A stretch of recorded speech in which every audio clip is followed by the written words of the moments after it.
You believe men and women can be friends? Absolutely, yeah. Most people advise not to do. 98% of men cannot be friends with women because if they try, they're going to act like simps. And when they act like simps, they get put into the friend zone. Right. That is death sentence. That is DEFCON 1. That is the worst possible situation. I recommend men friend zone women.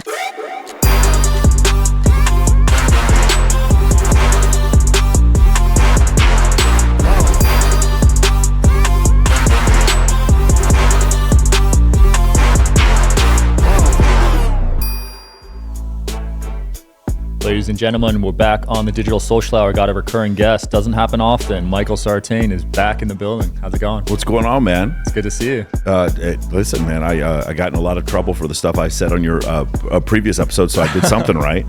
Yeah, man. How have you been feeling lately? I mean, things are getting crazy with Fresh and Fit getting demonetized. Yeah. I mean, are you nervous at all with that? No, I don't. I love those guys, but my content is nothing like theirs. So it's not very. It's similar in that we come to similar conclusions, but I would never, some of the words they use and some of the ways that they're a little bit judgmental, you're never going to see that on my show. My show is basically statistics. So for instance, they might have some people on their show use pejoratives against women or whatever, but for me, I'm going to say something to the effect of like 83% of the time when a woman cheats on her partner, she's going to fall in love with her affair partner, where it's only 29% of the time a man will. That means men cheat for a different reason than women do. Those are statistical studies, right? The number one correlation between a woman cheating and a marriage is how many sexual partners she had before she got married. There's science behind that. Read Dr. David Buss's books.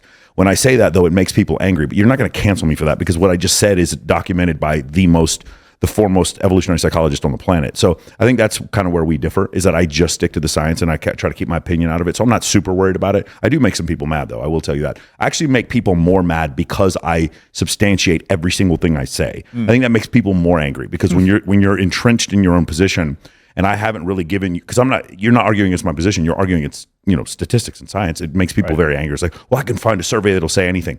You can't. 80% of divorces are initiated by women. You can't find a survey that says 80% of divorces are initiated by men. You can't. You can try as much as you want, but you really can't. So I think it's one of these things where it's like they want to believe science when it helps them and not when it doesn't. So absolutely. Yeah. One of your interesting takes, I thought, was you believe men and women can be friends. Absolutely, yeah. Most people advise not to do that. Well, most people in the red pill space and most people in pickup would advise that. Most guys who are really, really, really, really good with women have no problem being friends with them. In fact, it's to the point where, like, if you ever met like a really high-end club promoter or a guy who owns a nightclub or a strip club or some just has a job, maybe even a male nurse who's like on a floor with just nothing but fit women, they're not only are they able to be friends with women, the concept of not being friends with women doesn't even come into their mind, right? And the guys who are, I think there was a point in my life, probably 2007, when I was hanging out with these guys in the pickup community. I knew Mystery, Matador, all these guys, Neil Strauss. And then I would also hang out with, and by the way, Mystery's not hardcore and can't be friends with women. And then I would hang out with these club promoters. And the club promoters would always be, have tons of female friends. So they'd have their girlfriend, and then they'd have like 2 or 3 girls they'd have threesomes with. And then they'd have like 40 or 50 girls that would show up to their birthday party that they may or may not have had sex with before. And then, and I watched it and I was like, it was clear that they were friends. Like legitimately, they treated them like family. There's a great book. It's called Very Important People by Ashley Mears, and it talks about how these guys who are just surrounded by women all the time, they call the girls, they would say that they're friends. So what happens is, how comfortable are you being around attractive women, and do you like being around them for the sake of being around them? And if you do, you can be friends with them. Now, here's where the rubber meets the road. 98% of men cannot be friends with women because if they try, they're going to act like simps. And when they act like simps, they get put into the friend zone. Right. That is death sentence. That is DEFCON 1. That is the worst possible situation. I recommend men friend zone women. I recommend you got your main girl and then like maybe some side girls that you see if your girl's comfortable with that, right? Maybe you're polygynous or whatever. And then on the side, you have other women that you're friends with that are, like, so for instance, Lindsay Palis is a great example. If Lindsay Palis has a boyfriend and she's got 10 million followers on IG, how stupid would it be for me to go hit on her or Emily Sears or Abigail Ratchford or Kindly Myers or whoever, if they're in a relationship, for me to try to, 1, ruin their relationship, and 2, be in the situation where they can help my business. They're awesome friends to have. They're super interesting people. I can get them on my podcast. They help me in so many different ways. And so I'm going to ruin that because it's like, no, bro, blow me or blow me out. Like what this stupid idiot PUA say. That's the reason why I say that. So the reality is, if you just got out of prison for 10 years, or if you've been in the military and on a 15-month deployment and you come back and you're desperate for women, no, you can't be friends with women. For guys who have abundance with women, they have no trouble being friends with women. In fact, it's not even a debate. If I were to sit there and talk to again, like the guy who runs the stage at, say, Omnia or Hakkasan or whatever, I promise you he's friends with women. And Bilzerian had two girls, Masha Diduk and what's the other girl's name? Bianca Gezi, who were actually sourcing women, and he wasn't sleeping with them. They were helping him find girls to come to his house. Wow. But people don't grasp that idea, right? Affiliate marketing makes sense to people, but having females bring you other females somehow is like outside the realm of the reality. Wow. So you mentioned relationships earlier. If a girl has a boyfriend, is that girl off limits for you? For girl, yeah, for me, yeah, it would be. I think there was definitely a point in my 20s where I didn't care about anything. Most guys have a period in their life where it was like maybe just out of college, where it's like, have sex with as many attractive women as possible, do anything I can. So go to bar every night. Don't care if she's a Republican or Democrat. Don't care if she has a good relationship with her family. Don't care what her body count is. Just trying to hook up with hot women as much as possible. Right. Guys go through that. I'm 45. I am not in that period in my life anymore. So the idea of me ruining someone else's relationship just because I happen to have higher status or because I'm on stage at some nightclub when she's doing is so lowbrow to me. It's something I'm not interested in. Yeah. So I would recommend. I just the idea of you see this kind of stuff all the time. So yeah, if a girl has a boyfriend, I would definitely try to stay away. Now that being said, you've lived here for a while. I'm sure you have friends. If you go out, girls will come here and swear up and down they don't have a boyfriend. It's Vegas. It's true. As soon as they get here, they will swear. Ring comes off. Leave the morals with your baggage. Back at the hotel. They'll swear they don't have a boyfriend, and then you find out later, and it's just like, who do you blame in that case? Absolutely, yeah. Do you believe it's easier to be a man or a woman? I believe that biologically it's easier to be a man. I think societally right now it's probably easier to be a woman. What I mean by that is in society, when you look at things like, for instance, alimony, 97% of alimony is paid from men to women. 84% of the time, primary child custody goes from the woman to the man. I think when you look at a situation like if there's a domestic dispute, men are going to jail. It's the women that are not going to jail. Yeah. In those kind of cases, I think women do have it well. And also when it comes to education, 68% of college graduates are now women. You are more likely to, I think you're something like 6 times more likely to get a master's degree if you're an African-American woman than if you're an African-American man now. Wow. We're finding situations where the suicide rate for men over 40 who've been divorced is 9 times higher than the average, than the national average. We're also finding that men who have been zeroed out, have serious emotional problems that happen to them. And then there's a couple other studies that happen with divorce. 80% of divorces are initiated by women because I feel like they're being incentivized to divorce men through propaganda. Through again, that's the only part that's in my opinion. Everything else I just said was statistic. And so I do think it is easier now to be a woman. I do societally. Biologically, I think it's easier to be a man, and it will always be easier to be a man because there's a few things. Obviously, we have advantages when it comes to strength and endurance, power, physical durability. But I also think we have advantages when it comes to, as a man, I have hundreds of ways to attract women. And as a woman, I don't have hundreds of ways to attract men. I have maybe as many as 4, probably 1 way to attract men. So, and if I don't have that one way, like he just doesn't find me physically attractive if you're a woman, then you don't really have a second way to go around. The thing is, most men right now are so incredibly desperate. 26% of men under the age of 30 are virgins, I think, at this point. 33% of men under the age of 30 have had 0 sexual partners in the last year. Just outrageous numbers like this. So when you get to these numbers, you start to see societally, it's easier to be a woman. You have more access to men when it comes to online. You have more access to men, and also you can change your appearance using FaceApp, Facetune. You have access to different ways to make money when it comes to like Patreon. Stuff like that. And then, those things are still available to women, and they don't even have to be fantastically attractive women either. Pretty average women can make money doing that. So I do think societally, because of education, there are more female military pilots than there are male kindergarten teachers right now. 5% of psychologists under the age of 30 are men. 5%. Let me say that one more time. 5% of psychologists under the age of 30 are men. That means in the future, the psychology will be just like so similar to how nursing and primary education is. It'll be completely dominated by women. So I do think there are these opportunities that's not necessarily a bad thing, but there's opportunities that have been open to women to where I do think societally it's easier to be a woman, but as a man, you just have there are more branches of opportunity open to you to be successful financially and to be successful in relationships. That makes sense. Do you feel like social media and dating apps have been a net positive for the dating culture, or do you think? Yeah, so when it comes to women, so there's three. You ever heard this before? There's three genders: high status men, low status men, and women. Those are the three genders. High status men and low status men have nothing to do with each other. Social media has absolutely benefited high status men, meaning men who can show relevancy, competency, or access to scarce resources. Those men have outrageous numbers of women coming after them. I'll tell you right now, from the time I was 22 to the time I'm 45 now, the way. One of the issues that happens, and a lot of guys who are in their early 20s don't realize, but like my competition, I have a girlfriend now, but my competition for men are guys that look like Tekashi 6ix9ine, Machine Gun Kelly, and Post Malone, like lots of tattoos on face, like lots of coping going on, no ability to fight, no athleticism whatsoever. And in my, when I was growing up in the 80s and 90s, that just wasn't that wasn't a masculine, athletic, attractive archetype for women that isn't attractive for them now. And so I feel like I don't really have much competition when it comes to like competing for women now. And most of the guys that I know that are in their late 30s, early 40s, we feel the same way. I feel like the guys that are younger just aren't very good at being masculine because they're not taught to, or they don't have the instruction manual on how to do that. And so while the rest of the world may be telling men to not be masculine or calling their traits toxic, the reality is if you stick with those traits, it's still way more attractive to women. So I think men who are higher earners, men who are physically attractive, men who are incredibly talented, men who have some sort of skill set, some level of competency, some access to scarce resources. And this could be just the guy who hands out the artist wristbands over at XS, right? Just as simple as something as small as that. The guy, the VIP host who does all the girl comps over at Omnia.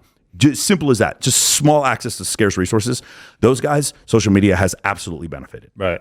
Other men, it's destroyed their lives because what's happened is you have a guy, let's say he's an 8. He's a lawyer who lives in Wichita, Kansas, and you have a girl, let's say she's an 8. I don't mean by physical attractiveness. I mean just stratifying them as far as their market value in the dating market. Okay. You have an 8 guy and 8 girl. They both live in Wichita. The difference is the guy in Wichita would normally have married the girl in Wichita, but now the girl in Wichita is being flown out to LA to go be at the Ignite party, the Maxim party, the Playboy Mansion. She's going to New York Fashion Week. She's going to Swim Week, stuff like that. And now she ends up like maybe or maybe not having sex with a celebrity or some rich guy or something like that. And so now the 8 guy is not dating the 8 girl in Wichita anymore. He's going for a 7, a 6, a 5, a 4.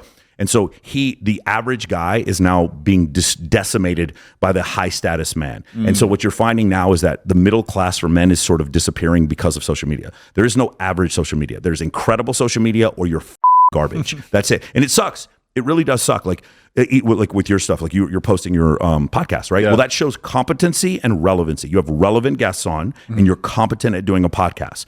And it also shows, like, I know that if I were to message you on Instagram, even before we obviously message, but even before so, I know you know how to use your Instagram. Yeah. I know you know how to post a picture. Do you know how many men just don't even know how to do that? You don't know how to post?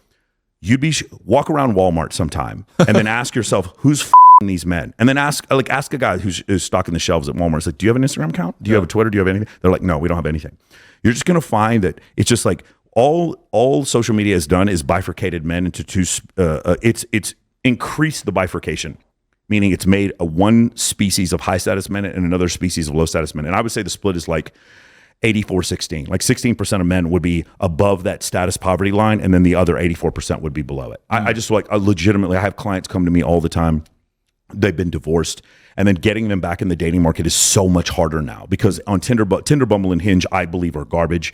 They're just there's like 5 times as many men as women on there. Yeah. Anytime you see an attractive a woman on Tinder, Bumble, or Hinge, they are generally trying to get you to go down their funnel to join their or their and 80% of men, or the top 20% of men on Tinder, Bumble, and Hinge are getting 83% of the right swipes. Wow. Meaning Tinder, Bumble, and Hinge, just like social media, is just reserved for a small group of men up the top getting all the sex, and then all the men at the bottom 80% getting next to nothing. That's crazy. I didn't know it was skewed like that. Mm-hmm. I've seen you on quite a few debates. You're really good at debating. Who stands out to you as your toughest opponent so far? Toughest opponent? I don't know. So the thing is, the answer is the most obstinate opponent, meaning like I'm winning, but like it's like, when He put up a good fight, I guess. it's not that he even put up a good fight. He just yelled louder and just didn't concede any points. Was probably Zerka. Like It was one of these things where like Zerka didn't make sense in what he was saying, and his audience even started turning on him. But he just yelled so loud. It was so draining having to yell with a guy that loud. You had to match his energy. It really was. And I like John a lot, but it was just crazy trying to match his energy the whole time. Yeah. Like he just would turn it up, and I was fighting him. My favorite person to debate was Destiny, because he does a lot of research, and a lot of people say he doesn't argue in good faith. I think Destiny has some opinions that are wrong about certain things, but I think he does. I think he's so quick-witted. I actually try to learn from some of the stuff that he does. Oh yeah. And the other thing is like, the most research guy, and I've never debated him because he's one of my best friends, is Rollo. Like Rollo does a ton of research. It's so funny to me when people think that Rollo doesn't do a ton of research. When he just like he spouts off the mouth out of like misogynistic belief or whatever people think he has. It's nonsense. No one does more research than this man. I swear to God, every day I just get evolutionary psychology posts sent to me from him and a book that he recommends. This man reads it. He's the only person I know who reads more than me. Wow. And so, yeah, like Rollo, I think is probably the most base guy, but Rollo's job is he's an author, and I am a classically trained debater from college and high school. And so like I enjoy doing debates, a lot. One of the funny things, when I was talking to a friend of mine, if you had 3 PhDs in astrophysics over here and you had 3 flat earthers next to them and they were doing a debate, the flat earthers would win every single time. Even though the physicists are completely correct in what they believe, the flat earthers are better debaters and they just ignore science. Whereas the physicists they're bound by science and truth. So it actually limits what they can do. And they're not trained as debaters because they're PhDs. Right. So it's one of these things. Like I was always wondering, like, how is this flat Earth thing like catching steam? Because it's obviously the stupidest thing I've ever heard of. Yeah. And you start to realize, well, the reason why is because a small group of people who become very good debaters. And by the way, I know you had your partner say this. We did land on the moon. I can prove we landed on the moon. And if you had somebody come on here to debate me if we land on the moon, I'll show you the proofs of how we landed on the moon, and they won't know any of them. And because the reason why is they only research one side of the story. They never research both. It comes to retroreflectors and 600,000 people working on Gemini and Apollo and stuff like that. It's very easy to prove that we landed on the moon. But it's one of these situations where they only look at one side, right. And the other side is so convincing because they're so flashy and they make really good YouTube posts. Whereas the people who put us on the moon, a lot of them have passed away, and they're PhDs. They're not there to debate or be on TikTok. Right. Yeah. Dang, I didn't know you debated in high school and college. Yeah. That makes a lot of sense. Now. Yeah. You got that advantage. Yeah. Were you like scholarship? No. Did moot court. I was a District 12 4A. Lincoln Douglas debate champion. What was that, 1995? Something like that. Yeah, it was a long time ago. But I just enjoy doing it because you try to not make things personal. Yeah. But of course, when you get into debates, sometimes with some of these people, it gets things personal. And the other question for me, the thing I always have to go into with the debates is like, is this helping my business? Right. Alex Hormozy has a great saying. He's like, do the work. I get up and I do the work. I was like, I don't care about ice baths. I don't make my bed. I just do the work. Mm-hmm. Sometimes I have to question with me getting drug into debates about flat Earth or Holocaust deniers or whatever. Like, is it worth me getting into these debates because it's like it's not helping my business? Right. So it's one of these things where I'm good at it, but I probably should. So the debates that I've been getting into more is cold approach versus social circle. Can women and men be friends? Because these things actually affect my business. Yeah. It seemed like your debate with Gary, the numbers guy, got kind of personal. Yeah, I mean, like the thing with Gary, and listen. I'm going to break kayfabe here. Gary will be super nice to you.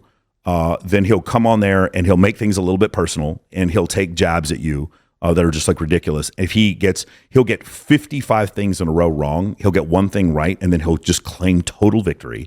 Then he'll go on Twitter and smash you, and then he'll be like, "Hey, do you want to go to dinner later?" Like that's Gary. And like because of that, after a while, like after I figured out that's how Gary is, I don't dislike it anymore. I have some respect for him. Like I lost my Twitter, and he wanted to help me as soon as I got a new one back. So he's a nice guy, but like he literally thinks that this is Ultimate Warrior versus Hulk Hogan. And so like for me, I'm debating actual science, and for him, he's like trying to go viral on Twitter. Yeah. And I get it. Like I'm not saying I'm not guilty of that. I'm definitely trying to go viral on Twitter too, right. I guess. But it's just one of these things where, you know, he does that kind of stuff. I mean, getting into the debate about numerology just isn't true. Like, I can show you it's not true. Just because a couple of billionaires were born on the same day doesn't mean anything, right? And it's like, it's so funny because it's like, if your traits don't match up with his numerology ideas, then he starts saying, yeah, but you have a 1 and a 3 on your shirt, and if you add 1 and 3 together, that's 4. And if you multiply 4 times 4, that's 16. So that means your life path is 16. And like, somehow they come to these numbers, and it's just so crazy when you see it. And then if you do any reading on like cognitive bias, you can quickly like see what he's doing. He's basically, if you've ever seen a humanist or a mentalist, if you've seen a mentalist, he basically does what a mentalist does, but he does it with astrology and numerology. Oh, wow. Yeah. That makes a lot of sense. Yeah. And you also proved astrology was BS too, right? I mean, I don't have to prove astrology is BS. There's several studies where you just take people who are correlated, like based on their astrological signs, and see if they're more likely to get divorced, more likely to get married, more likely to have sex with each other, more likely to go on a first date, more likely to go on a second date, any correlation you want, and you find the correlation is absolutely, positively, completely, undeniably zero. Yeah. There's no correlation between people's income and what their astrology sign is. There's no correlation between if they're born in the year of the rat, the year of the monkey, the year of the snake, whatever. There's no correlation. All you'd have to do is take a population level survey, and you'd be able to see 1% correlation. When I say, guys, there's not even 1% correlation between any of these things. Astrology has been totally debunked. But the thing is, it's been debunked for over 100 years, and people still want to. It feels fun to be part of a group, right? When I watch professional wrestling, I love to use this example. When I'm watching John Wick, I know that's actually Keanu Reeves, and he's not really people. And when I watch professional wrestling, I know that Ultimate Warrior and Hulk Hogan are actually friends off stage, and they probably buy steroids from the same guy and probably swap wives. Like, they're actually friends off stage. The problem with numerology and astrology is that these people are pretending like this fake thing is actually real when it's fake. You know, that's the issue. I know I'm a Dallas Cowboys fan. I know the Dallas Cowboys don't give a about me. They don't know who I am. I know I'm just like cheering for cloth. I happen to be from Dallas and I like the Cowboys, but I'm aware of the story I'm telling myself, and I'm aware of the illusion. Whereas people in numerology and astrology, they are not aware of the illusion that they're telling. By the way, I'll say the same thing. I don't believe in technical analysis or fundamental analysis. There's science that show that isn't real either. There's stuff like that where people have a hard time believing. And they get upset. And so that's the issue. It's like, if you disagree with me, then we can have a disagreement. I never take it personally. But when I use science to have these debates, people get furious with me, and that's when I know I'm doing something right. But in the case of flat Earth or numerology, there's like nothing really to debate, because there's nothing to substantiate what they believe. So I'm like debating against like a cloud or like a puff of air. Does that make sense? There's no proof or facts. If you and I wanted to get in a debate about what the highest tax bracket should be for the rich, right? Should it be 36%, 39%? We could have a debate. We wouldn't take it personally. You could probably come up with some great ideas. I could come up with some great ideas. And at the end, the audience could decide. When you're debating things like, is gravity real? Like, what the am I supposed to do? Gravity isn't real, bro? For real? That's what we're debating. Like, I don't know where to start. You understand what I'm saying? It's like your girlfriend wakes up and she had a dream that you were cheating on her, and then she starts hitting you when she wakes up, and you're like, it was a dream. I didn't actually cheat on you, but she's still mad at you. How do you have that discussion? Like, you didn't even do anything wrong. Like, she's not even starting from a place. Like, what do you do there? That's what it feels like for me with some of these debates. It's too far-fetched. That was fun, man. We're definitely going to have to do a part 3. Anything you want to close off with? No, man. Listen, if you guys are interested in a science-based or evidence-based look on how to build a network, we use the study of evolutionary psychology and other studies when it comes to economics, and definitely we have the only evidence-based course in the world when it comes to networking, when it comes to leadership, and when it comes to the ability to bring 100 or 200 girls to a party. That's another thing we teach. You just did that last week, right? Yeah, we did that. We did that for the. And if you guys want actual proof, it's like, he didn't bring 100 girls to a party. Please go check my Instagram right now and take a look at Babes of Toyland. We brought 300 girls to on the record to raise money for animal rescue, and then also we had 70 girls compete 2 weeks ago at the world's biggest bikini competition, which me and my guys did all the recruiting for, and we teach you how to do that. So that's why I do my course. It's called Men of Action Mentoring. You can check me out at Michael Sartain on Instagram. It's the easiest way to find me. Awesome. Thanks for coming on, Michael. All right, man. Thanks for watching, guys. See you next time. Appreciate it.